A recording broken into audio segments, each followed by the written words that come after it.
You are listening to Nice Podcast. Podcast Edu Taiwan, masa kini. Halo Nicers, balik lagi sama aku Aziza. Di Nice Podcast kali ini aku bakal ngobrol-ngobrol dalam rangkaian acara Volko, yaitu Festival Content Creator yang bekerjasama dengan kemahasiswaan, FISIP dan difasilitasi oleh Laboratorium FISIP Unip. Dan hari ini aku bakal bincang-bincang seru nih sama salah satu narasumber kita yang super duper keren. Siapa lagi kalau bukan Duta Genre, yaitu Ayu Diamartnais. Halo Kak Ayu. Halo Ziza. Oh my god, akhirnya kita bisa ngobrol bareng nih di hari ini. Gimana nih kabarnya Kak Ayu? Alhamdulillah untuk hari ini sehat. Kalau boleh tahu apa aja nih kesibukannya sekarang selain menjadi mahasiswa ilmu komunikasi FISIP Unip nih? Oke, mungkin perkenalkan dulu ya sebenarnya. Boleh. Sebelumnya saya Ayu Diamartnais nih dari Duta Genre atau Duta Generasi Berencana Genre Provinsi Bengkulu tahun 2024. Nah, kalau untuk kesibukan selain menjadi mahasiswa pastinya adalah berkontribusi dalam kegiatan dan juga program-program yang ada di Genre. Dan itu biasanya di Genre kan kita banyak program ya, sosialisasi, memberikan edukasi. Nah, mungkin kesibukannya selain belajar atau kuliah mungkin ke sana sih. Nah teman-teman boleh nih dicontoh banget, mungkin ada yang pengen aktif selain di kampus juga tapi pengen aktif nih di kegiatan eksternal, bisa banget join di Duta Genre ya Kak Ayu. Nanti bisa nih sekeren sama Kak Ayu yang sekarang udah bisa jadi public speaker nih, udah bisa jadi narasumber bareng aku di hari ini. Nah kalau boleh tahu nih Kak Ayu, mungkin banyak nih teman-teman yang bertanya-tanya, Duta Genre itu apa sih Kak Aziza dan kerjanya tuh ngapain aja sih kalau boleh tahu gitu. Boleh nih Kak Ayu jelasin sama teman-teman di rumah. Boleh banget. Jadi sebelum kita membahas Duta Genre mungkin terkait dengan genrenya ini ya. Jadi genre itu adalah suatu program yang diluncurkan oleh BKKBN atau Badan Kependudukan dan Keluarga Berencana Nasional dalam rangka untuk mengatasi permasalahan remaja yang ada pada saat ini. Nah, seperti yang kita tahu kan, masalah remaja itu menjadi hal yang paling genting nih saat ini kan. Dimana untuk menciptakan suatu generasi emas di tahun 2045 penting untuk kita menumbuhkan terlebih dahulu, menciptakan terlebih dahulu generasi-generasi remajanya yang berkualitas. Maka dari itu inilah peran Duta Genre-nya. Peran Duta Genre-nya itu adalah untuk memberikan edukasi, memberikan sosialisasi dan juga menjalankan program-program yang ada di genre tersebut. Contohnya adalah kami mensosialisasikan tentang pentingnya menjaga kesehatan reproduksi, kami juga mensosialisasikan tentang perilaku hidup bersih dan sehat seperti itu. Wih, keren banget nih Kak Ayu. Kalau boleh tahu umur Kak Ayu berapa nih sekarang? Nah, untuk sekarang masih 19 tahun. Tuh teman-teman, Kak Ayu ini umurnya masih 19 tahun tapi dia udah keren banget ya bisa memberikan sosialisasi kepada masyarakat umum, baik dari yang paling kecil, anak muda maupun orang tua. Nah, kalau boleh dijelasin juga nih Kak Ayu, apa sih peran Duta Genre nih di masyarakat umum ataupun di lingkup mahasiswa seperti kita saat ini yang masih sama-sama kuliah ya Kak Ayu? Boleh nih dijelasin sama teman-teman. Oke, kalau untuk peran di lingkup mahasiswa ya, karena kita sama-sama mahasiswa di sini Betul. Cica. Jadi untuk di mahasiswa sendiri pastinya Ayu akan berperan sebagai fasilitator atau mewadahi teman-teman mahasiswa, memberikan edukasi berupa misalnya pertama adalah perilaku bersih, hidup bersih dan sehat. Betul. Karena itu menjadi poin penting dan juga poin utama dalam menciptakan remaja yang sehat dan juga berkualitas nantinya. Terus juga Ayu akan memberikan sosialisasi dan juga edukasi terkait dengan perilaku berisiko yang dilakukan oleh mahasiswa. Karena tidak bisa dipungkiri di setiap universitas ya, itu pasti banyak sekali remaja-remaja atau mahasiswa yang memiliki perilaku berisiko. Perilaku berisiko itu bisa kita katakan diantaranya adalah mereka yang menggunakan salah satu dari nafza atau zat adiktif yaitu rokok. Oh, Rokok, benar. vape, gitu kan banyak ya di lingkungan Iya, kita. benar. Dan itu merupakan salah satu zat yang dapat menyebabkan kecanduan dan dapat merusak kesehatan dari si Pengguna ini tadi ya si Kak Ayu. penggunanya gitu. Benar. Dan juga selain itu kan banyak juga ya mahasiswa itu yang terkadang mengarah ke perilaku pacaran berisiko seperti itu. Karena kan kita juga tahu dalam program genre itu kami juga menanggulangi yang namanya perilaku pacaran berisiko. Ada yang namanya KNPI. Nah, itu juga kita atasi dengan cara memberikan edukasi nih kepada teman-teman kita yang pacaran seperti itu terkait bahayanya perilaku pacaran berisiko itu tadi. KNPI itu mungkin untuk jelasnya adalah kissing, necking, petting dan juga intercourse gitu. Karena emang nggak bisa dipungkirin banget ya Kak Ayu, kan umur-umur segini tuh kayak umur-umur yang pengen nyoba pacaran, takutnya malah kebablasan tuh Kak Ayu kan. Karena banyak banget ya mungkin dari teman-teman juga yang dengar kayak jadi aku sebenarnya juga nggak heran sih Kak Ayu kalau misalnya ada orang tua tuh yang pacarannya jangan nyampe kemana-mana ya, atau misalnya jangan sering-sering ketemu sama pacarnya. Takutnya kan malah ada yang kayak gitu nanti ya Kak Ayu.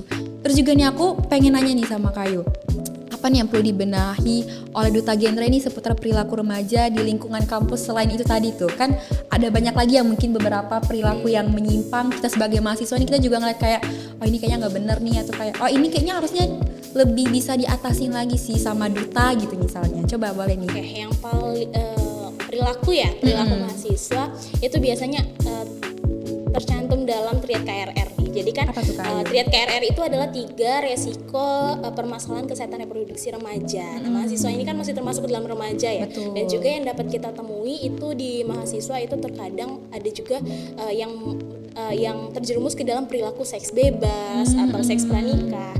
Seks bebas itu sendiri kan adalah hubungan seksual di luar pernikahan. Nah, mahasiswa ini terkadang tidak semua tapi sebagian yang berpacaran itu akan terjerumus ke dalam hal tersebut, ke dalam seks bebas tersebut. Terus selain itu tadi seks bebas, terus yang kedua adalah pernikahan usia anak.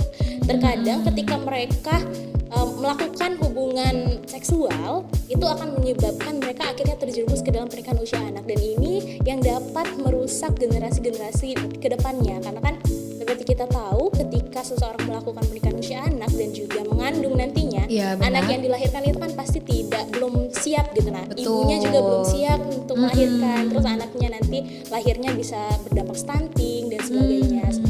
Terus yang terakhir yang paling umum ya, ini yang paling sering terjadi itu adalah nabza atau narkotika, alkohol, psikotropika dan juga zat adiktif lainnya. Dan itu seperti yang Ayu bilang tadi, diantaranya adalah rokok, terus juga penggunaan obat-obatan, itu kan masih sering kita temui ya.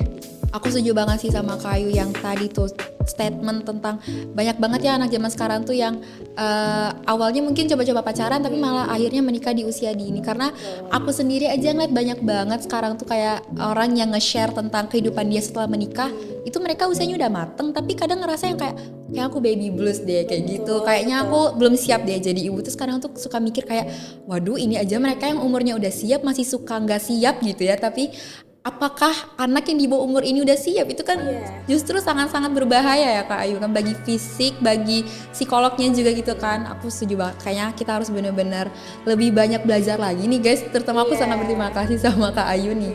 Nah juga aku pengen nanya nih sama Kak Ayu, kan pemerintah sekarang ini tuh lagi gencar-gencarnya banget ya mengkampanyekan tentang generasi emas tahun 2045 yang akan direalisasikan nantinya Kak Ayu. Nah, kalau boleh tahu nih Kak Ayu, peran Duta Genre ini sendiri nih gimana dalam mewujudkan generasi emas itu sendiri nih? Oke, pastinya ini sangat berkaitan dekat dengan kami ya. Betul. Jadi untuk menciptakan generasi emas pastinya adalah peran kami adalah memberikan edukasi melalui sosialisasi berupa pentingnya untuk menjaga kesehatan reproduksi kepada remaja, terus juga sosialisasi tentang pencegahan stunting dari hulu, karena salah satu yang dapat menyongsong Indonesia emas di tahun 2045 itu adalah terbebasnya Indonesia dari angka stunting. Jadi untuk angka stunting tepatnya di Kota Bengkulu sendiri itu kan udah mencapai 6,7% ya. Wow, itu lumayan ya Kak Ayu. Lumayan pesat penurunannya dari tahun sebelumnya itu di 12,9%. Wow. Jadi disinilah kami juga berperan aktif dalam penurunan stunting tersebut, karena kami yakin ketika stunting ini dapat kita basmi, ketika stunting ini sudah tidak ada lagi di Indonesia, itulah yang akan nantinya menjadi penyongsong Indonesia emas di tahun 2040. Nah, gimana tuh teman-teman? Kayu ada lagi mau disampaikan mungkin tadi generasi emas 45 ini? Selain itu mungkin selain dari peran Duta Genre, mungkin untuk peran mahasiswa nih, karena kita kan sama-sama mahasiswa di sini Cica. Iya. Jadi untuk peran mahasiswa harapannya adalah bagaimana mahasiswa tersebut dapat menerapkan perilaku hidup bersih dan sehat. Pertama ya, perannya adalah menerapkan perilaku hidup bersih dan sehat, karena ini merupakan salah satu poin penting dalam 5 transisi kehidupan agar nantinya mahasiswa itu menjadi remaja yang berkualitas melalui dengan tubuhnya yang sehat seperti itu. Terus yang kedua adalah harapannya kepada para mahasiswa ini juga itu untuk melakukan dan juga menjadi fasilitator.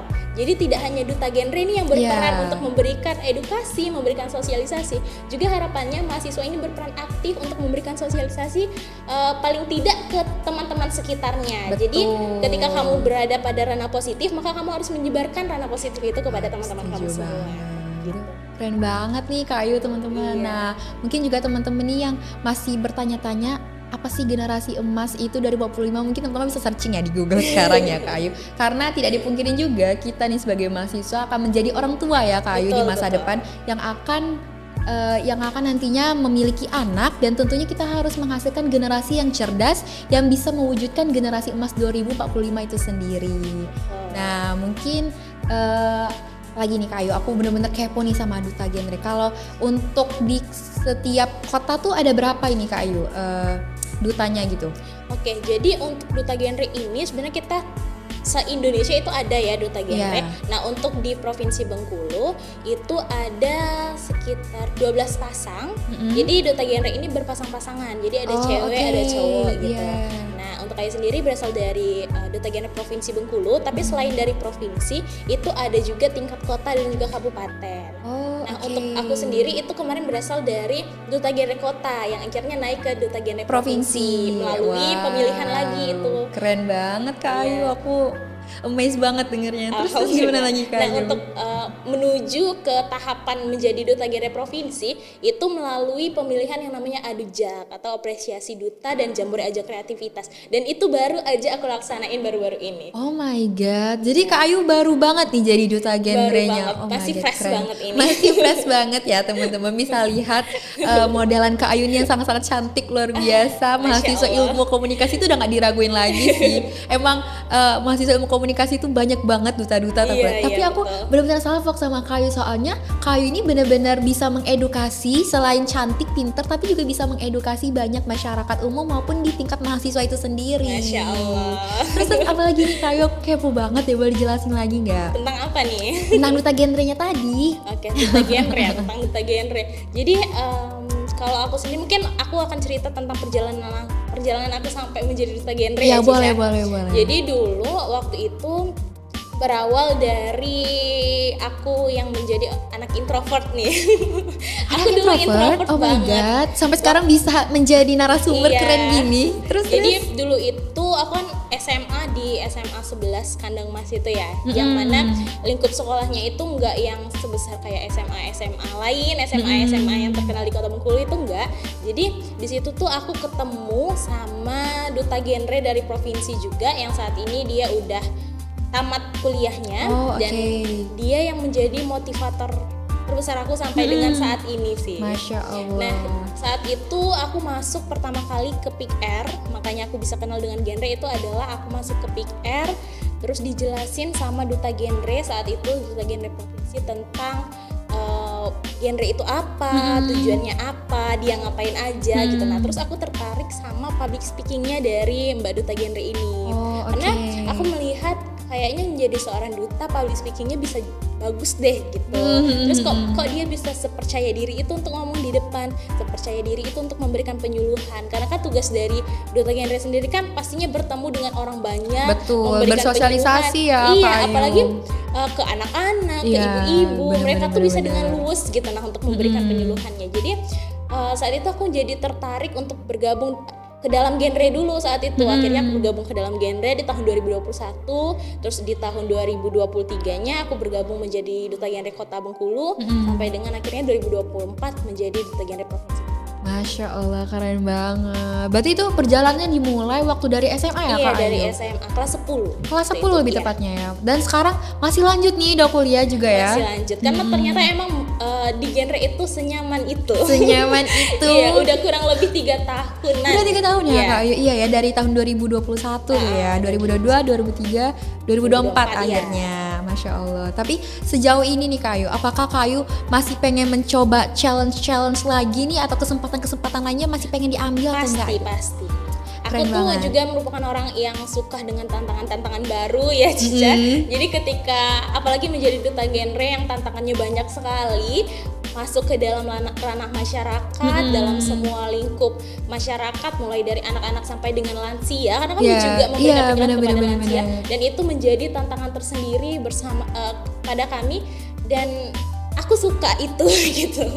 Aku suka banget nih dengan cerita Kayu, soalnya yang tadinya introvert ya Kayu malah jadi sekarang bener-bener bisa luwes tuh ngomongin di depan kamera kayak sekarang nih. Aku ngerasa juga kayak wah ini sangat-sangat big challenge. Ini apakah benar-benar mengubah hidup Kak Ayu yang tadinya sangat-sangat introvert dan sekarang udah bisa ngobrol banyak di sini, bisa memberikan edukasi sama teman-teman semua gitu. Nah kalau ngomongin Duta Genre juga nih Ayu, mungkin teman-teman yang bisa daftar nih dari umur berapa aja sih kalau boleh tahu? Oke, kalau untuk Duta Genre, kalau dari tingkat kota ini kita mulai dari umur 16 tahun sampai dengan 20 tahun. 16 sampai 20 tahun ya Kak? Iya. Jadi dari tingkat SMA. Dari tingkat SMA. Iya. Terus juga nih Kayu, kan kalau misalnya di BKKBN ya berarti yang menaungi Duta Genre ini sendiri. Nah kalau di sana tuh berarti kan ngebahas tentang keluarga berencana juga sih kan Kayu kan. Kalau aku boleh tahu juga, apakah ada dibahas ke kita nih kan, walaupun kita masih mahasiswa kan mungkin belum waktunya ya Kak Ayu untuk menikah kan. Kalau perempuan itu minimal usianya berapa tuh Kak Ayu? Oke, kalau dari untuk perempuan ya, kalau dari BKKBN itu usia menikah untuk perempuan di 21 tahun. Usia idealnya 21 tahun ya. Untuk laki-lakinya di 25 tahun. 25 tahun. Karena ini emang beda dengan peraturan pemerintah ya. Kalau pemerintah itu kan mengatakan bahwa usia menikah itu idealnya adalah 19 tahun. Iya, benar. Berdasarkan Undang-Undang Nomor 16 itu kan dia bilang di 19 tahun. Tapi untuk BKKBN sendiri mengapa 21-25 itu karena dianggap pada usia tersebut baik dari mental, fisik, emosional, terus juga dari finansialnya itu dianggap sudah cukup. Gitu. Biasanya anak umur 21 tuh udah semester berapa gitu ya Kayu kan, jadi udah tahu nih kayak kehidupan nih gimana gitu kan, nanti kerjanya mau gimana, terus penghasilannya udah tahu nanti ngarahnya kemana, kerja di mana, terus kayak pendidikannya udah matang juga gitu kan Kayu. Terus dari segi fisiknya juga dia udah siap tuh untuk yang perempuannya untuk mengandung, untuk hamil nantinya, dan juga untuk merawat anaknya itu dia udah siap. Betul karena banget. kalau di bawah usia tersebut ditakutkannya nanti misalnya ibunya itu mengalami mental yang tidak stabil ketika melahirkan. Karena kan tidak segampang itu ya teman-teman menjalani kehidupan setelah menikah. Betul banget. Jadi kalau misalnya ada cowok-cowok nih ya Kak Ayu yang kayak halah kamu mah cuman ngurus bayi doang gitu, itu sebenarnya pekerjaannya susah ya Kak Ayu. Gak segampang itu ya. Nah tapi aku setuju banget nih sama Kak Ayu di edukasi kali ini, karena kita juga kan sebagai generasi menuju generasi emas ya Kak Ayu harus bisa menciptakan keluarga yang baik dan berencana. Nah sebenarnya tadi tuh aku pengen nanya tuh Kak Ayu, selain aku pengen nanya usia idealnya berapa menikah kita sebagai perempuan, itu apakah ada juga nih di Duta Genre meng-spill gimana caranya kita itu punya keluarga berencana yang baik buat kedepannya, bagaimana nanti kita mendidik anak kita, bagaimana kita mempunyai komunikasi yang baik dengan suami, apakah itu juga ada di BKKBN diajarkan ke Duta Genre-nya? Tentu kita juga ada program-program yang seperti itu. Salah satunya adalah kita juga punya yang namanya modul 1001 cara bicara orang tua kepada remaja. Jadi tidak hanya kita fokus kepada remaja saja, tetapi orang tua juga kita berikan suatu bekal untuk nantinya menciptakan generasi emas tersebut. Karena kan orang tua juga berkontribusi nih pada pembentukan karakter anaknya. Benar. Dan kita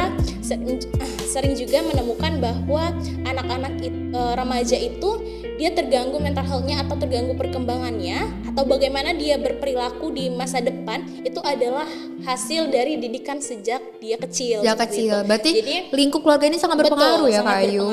Maka dari itu dikeluarkan nih program dari BKKBN yaitu modul 1001 cara bicara orang tua pada remaja itu agar nantinya orang tua dapat menjadi suatu tempat yang nyaman berbicara kepada anaknya seperti itu. Betul, aku setuju banget nih, karena teman-teman ya, kita itu sebagai remaja ya zaman sekarang kan pasti akan menjadi orang tua juga nantinya, dan kita harus juga tahu nih bagaimana cara berbicara dengan anak kecil dari batita, balita, terus nanti mereka SD, terus gimana nanti mereka puber. Itu kan pasti kita harus tahu nih cara-cara menanggapi cerita anak kan, karena nggak mungkin kita yang selalu yang kayak kamu tuh masih kecil, kamu nggak boleh tahu gitu. Nah mau nggak mau nih teman-teman, kita juga harus belajar juga nih ya. Aku setuju banget, kita juga harus belajar dari sekarang tentang bagaimana cara menjadi orang tua yang baik, karena kita tahu nih gimana cara, kita tahu nih caranya jadi anak. Atau misalnya mungkin ada beberapa teman-teman yang ngerasa kayak aduh kayaknya aku nggak nyambung deh ngobrol sama orang tua, atau misalnya kayak yang aku nggak bisa terbuka nih ngobrol sama orang tua kayak gitu kan.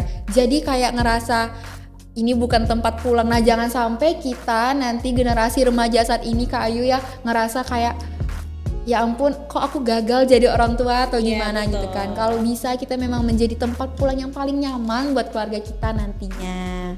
Nah oke deh, mungkin sekian aja kali ya Kak Ayu obrolan kita hari ini. Nah aku sangat-sangat berterima kasih sama Kak Ayu yang sudah mau ngobrol-ngobrol sama aku hari ini dan memberikan edukasi yang sangat-sangat bermanfaat buat teman-teman semua. Dan semoga teman-teman ini nontonnya jangan di skip-skip ya, biar informasi penting ini juga teman-teman gak lewatkan gitu aja nih. Karena kapan lagi nih kita bisa ngobrol langsung sama mahasiswa ilmu komunikasi Duta Genre Kak Ayu Diamarnais. Oke, terima kasih banyak Kak Ayu. Terima kasih juga Cisha untuk Ada yang mau Kak Ayu sampaikan juga sama teman-teman di rumah mungkin? Oke, mungkin pesan terakhir nih buat teman-teman mahasiswa dan juga yang nonton video kali ini ya Cica. Iya. Untuk harapannya teman-teman semuanya, untuk remaja Indonesia Provinsi Bengkulu itu untuk terus berkontribusi dalam menciptakan generasi emas di tahun 2045, 2045 di mana kita sama-sama berkontribusi untuk menerapkan perilaku hidup bersih dan sehat, menjauhi perilaku-perilaku berisiko seperti tadi ada triad KRR, terus juga